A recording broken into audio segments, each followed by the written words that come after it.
important is it for you guys at home now to bounce back with a big win after last week? I think it's huge. I mean, each game is important, though. I mean, that's why we don't look too far ahead. We're very aware of where we are, and obviously this week, I'm glad it was a short week. I think all of us were. We just wanted to get back to playing, get back to practicing and working, and put the last game behind us. But obviously, each game's important. This one's as important as any.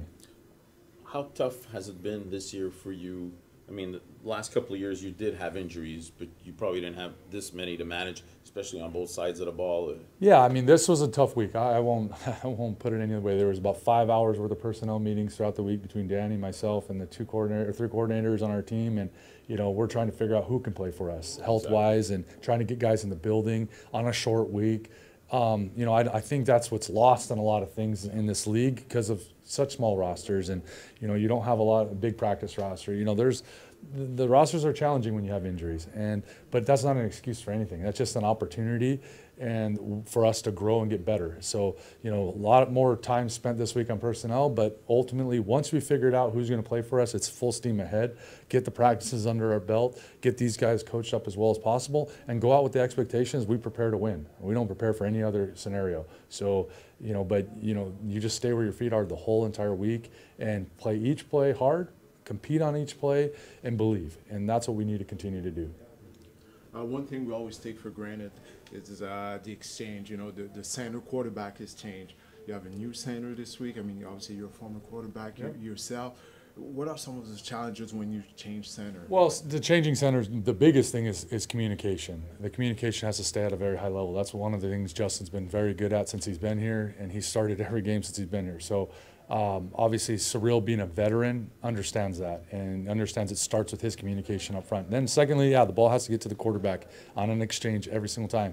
But again, that veteran presence at the center position should help that. So he's been there, done that, and that's the expectation. But those are the two biggest challenges. And then from there, it's physical. You got to be able to physically do the job. And anybody that's played as much as Cyril has played, he's physically been able to do the job. So it's just about getting back in there. He also played a half of football for us last week. So it's not like he's going out taking his first reps of the year this week. He actually got a full week of practice under his belt.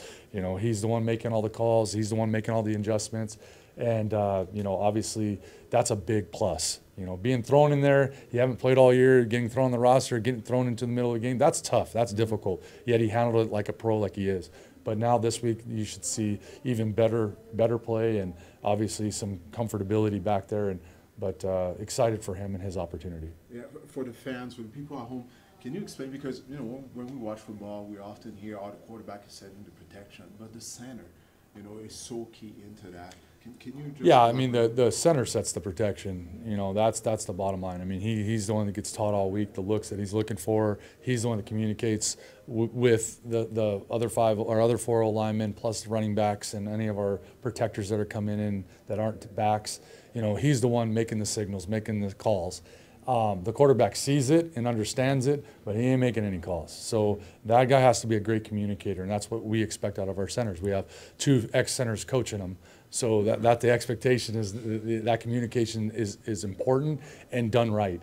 And it's important because everybody has to be on the same page on offense. And it starts with that call every single play, whether you're protecting or whether you're in the run game, talking about who you're going to and which 5 guys we are blocking up front. And that's important as anything. So communication in football, it's a big C word. C word's on our logo for a reason. It's because it's important. And communication is the first thing in football. Another week, another opponent. Edmonton seemed to be a different team than when you guys played them early in the season. How different are they, defensively, in your opinion? Yeah, they're definitely better than their record says they are. They're a good defense. They're strong up front. They play a lot of coverages in the back end, and something we're just going to have to execute early on, be efficient on first down, execute on second down, and then when we get in the red zone, we got to score. That's something that's been hurting us all year. So definitely a good opponent that's playing differently than they were earlier in the year. So a dangerous team that has their backs against the wall and it's going to go all out.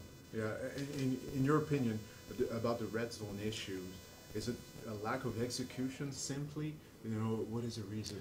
It's just a bunch of little things put together. When you get in the red zone, you got to find those small windows and take a shot and execute. So I think it's microcosm of a lot of things, but we'll keep chopping wood. We're going to keep working on it, and that's the fun part. Is when you put all that work together and then it starts paying off, then it pays off for the long run. So it's going to come together here soon, and I'm excited to be a part of it. You're going to have a new center in Cyril Hogan-Saint-Don tomorrow night. How's that been going, having to practice, taking snaps for him, because everything, as you know, starts with the exchange between the center and the quarterback. For sure, it's a huge aspect of it, but he's done a great job. He's prepared his butt off all week.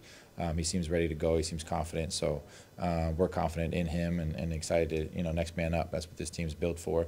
That's what this team is all about, is that whoever's in there is going to hold the torch and keep going, so he's ready to rock. How important is it for you guys to get a big win and bounce back this week and put last week behind you? For sure. Yeah, I mean, I got to perform better. The fans deserve better. My team deserves better. Starts with me and then trickles down through the offense and everywhere. So definitely want to bounce back after last week, show that we can. That's not us, and show who we are. Get in a rhythm, play good football, and be something fun to watch. Is it extra special for you to host Edmonton coming in here? It's really not. It's another game. There's a good team. It's an important week for us in our season here and now. So I am where my feet are, and I want to play well. That's what I'm focused on, and playing for 60 minutes and showing what I can do out there. So it's a great challenge, and I'm very focused and dialed in for this one here and now. How much usually do you rely on the center, to help you or to set, the protection? Yeah, he's got a big job. So it's it's no joke the things he has to go through is making calls, getting people lined up, understanding the cadence, hearing the cadence, all that type of stuff. So it's a huge responsibility for him. He seemed to handle it all week. He's comfortable, and we're excited for his opportunity. Yeah, I mean, because we often hear, all the quarterbacks setting the protection, but the center also have a huge role to play in that. In you guys' system, how much is that on the quarterback or on the center, or is it, you guys are helping each other, making the right call and all that? We're all helping each other, but it's huge on him for sure. He's got to make a lot of line calls, and there's 2 different games going on, 4 different games going on, getting the receivers lined up, getting everybody in the right position. So there's a lot on his shoulders, but like I said, he's handled it very well, and we're excited for his opportunity. The fact that you got reps against them, live fire reps this year, like how much does that affect your preparation or make it easier for you? Is it tougher? You're talking about Edmonton? Yeah, Edmonton in general. Yeah, they're kind of a different identity they were early in the year in some ways. So it is a new team, but it's always good to know kind of what you're going up against and just have a little bit. With each rep I get, I feel a little bit more comfortable in this offense. So hopefully that shows this week, and there is a little element of familiarity that can be good and bad, right? But it's just about playing it one play at a time and doing the fundamentals right and taking it chip by chip and getting that rhythm so that it just becomes easier, kind of get that weight off your back. I'm excited for the opportunity. I know you guys don't go head to head, but you guys have crossed the lot, you and Cody. I'm just curious. Yeah, I've asked that question a couple of times this week. I've got great respect for Cody, what he's done in this league. We were teammates way back at the beginning and had a magical journey, and watching his journey, separate but parallel in very many ways. Just always been a fan of his. I think he approaches the game the right way, and hopefully he doesn't play too well tomorrow night, but wish him best of luck after that. We just got done talking to McLeod, about facing Cody. You won a Grey Cup with him. You weren't allowed to tackle him during practice. So how much are you looking forward, to see him before the game, but also, I'm sure you would like to get a sack off of him, probably. Yeah, man, for sure, man. That's every quarterback. We don't pick and choose, but yeah, that's my guy. We had a lot of history with him. Won a Grey Cup with him, so he always will have love in my heart. But we know he's a good quarterback. He's probably fired up for this one, so we're gonna get after him. Defensively, I was talking to Noel Thorpe yesterday. He said the red zone defense is the number one thing that you guys need to improve on. Do you agree with him, and what adjustment have you guys been trying to make all week? Yeah, for sure. I mean, that's what we pride ourselves in. Last year, I think we set a record for the most stops in the red zone, so we definitely are focusing on getting back to that level. We haven't been playing like that, but we've been preparing long this week to get back to playing like that. That's a key part of the game, stopping touchdowns, creating field goals, and giving our offense the best chance. It's not to make excuses, but I'm just curious, for in your role and the defense as a whole, like when you have so many changes out one place, like in the secondary in particular, how tough does it make it for everyone to be on the same page? I mean, it's always tough, you know, just to get comfortable playing with guys, but that's the pros. That's this league. I mean, you know, in this organization, we play with the next man up mentality. Everybody's a pro, so we expect the next guy to be just as good as the guy before him. On that front, I mean, Ciante signed on the weekend, and he's gonna start. It was announced. I know you guys won a Grey Cup together as well in 23. Like, what can you tell us about Ciante and just the fact that he's ready to play and start right away? Yeah, man, that was a big signing. I mean, like you said, we got a lot of history with him. That's one of my friends. You know, he has a lot of experience in the game. He's been in this game a lot. He's seen a lot of football. So just for him to come in, we know he's ready to go.